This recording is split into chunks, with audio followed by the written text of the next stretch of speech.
The second day of public hearings into Eskom's tariff hike application sees community members rejecting any electricity tariff increase. Rural and poor communities say cash-strapped consumers can hardly make ends meet. Many are unemployed or dependent on social grants. Concern has also been raised about the environmental impact of coal-powered electricity. There's a very high reliance on coal.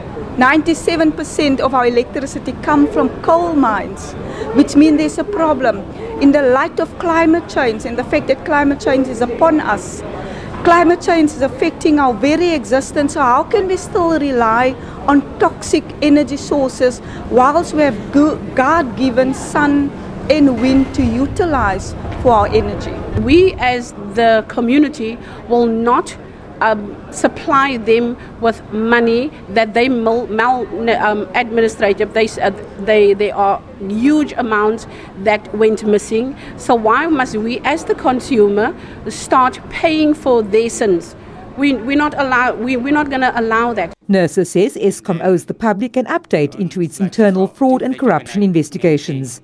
One of the major issues that were pointed out by Eskom at that stage was the issue of mismanagement and possible corruption in relation to coal procurement. That was the information that Eskom provided during the hearings in Midrand last year in May. So we are saying that it will be fair that they present the details but withhold sensitive information, obviously. But it will be fair that the public be informed what is happening and what is the status of such investigation. Eskom meanwhile says it agrees that the poor should be shielded by rising energy costs.